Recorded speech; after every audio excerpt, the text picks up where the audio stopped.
I'm saying... Well, I'm just curious. I'm trying to understand what you mean by hateful content.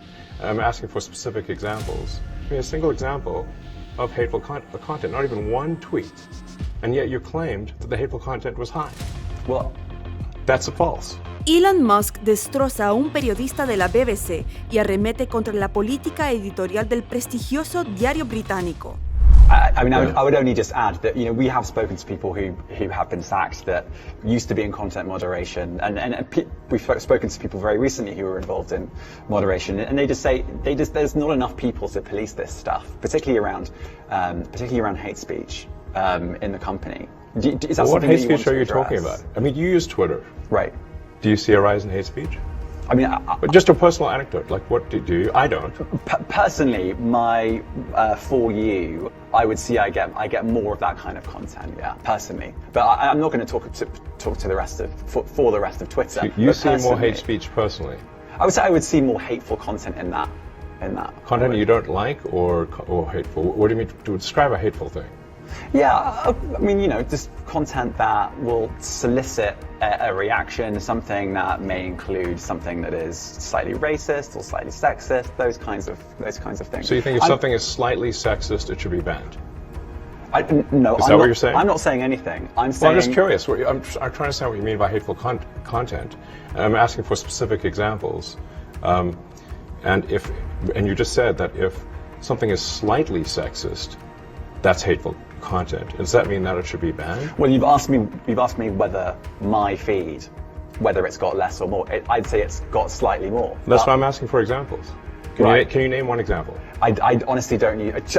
Honestly, I don't. You can't name a single example. I'll tell you why. Because I don't actually use that feed anymore. Because I just don't particularly like it. But you said a lot of people are quite similar. I only look at hang on a second. my You said you've seen more hateful content, but you can't name a single example, not even one. I'm not sure I've used that feed for the last 3 or 4 weeks. Then how did you see the hateful content?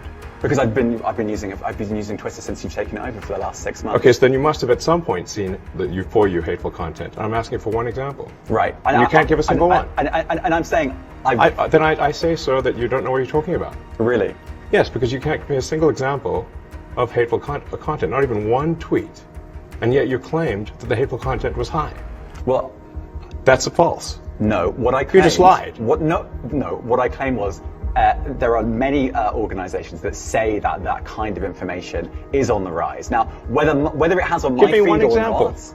I mean, right, and literally if you look at something one. Like the Strategic Dialogue Institute in the UK, they will say that. So look, people will say all sorts of nonsense. I'm literally asking for a single example, and you can't name one. Right, and as I already said, I don't use that feed. But then how would you know that? I don't think this is getting anywhere. You literally said you experienced more hateful content, and then couldn't name a single example. Right, and as I said, that's absurd. I haven't actually looked at that feed. Then how would you know there's hateful content? Because I'm saying that's what I saw a few weeks ago. I can't give you an exact example. Let's move on. We only have a certain amount of time. COVID misinformation.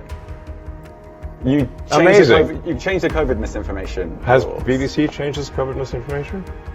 The BBC does not set the rules on Twitter, so I'm asking you. No, I'm talking about the BBC's misinformation about COVID.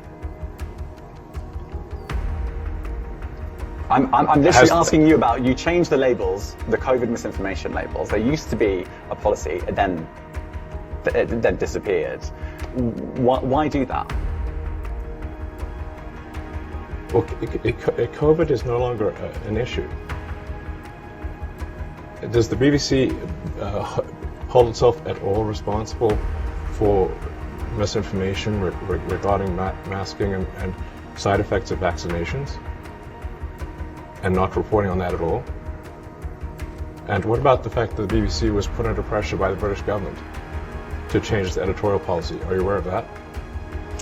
This is not an interview about the BBC. Oh, you thought it wasn't?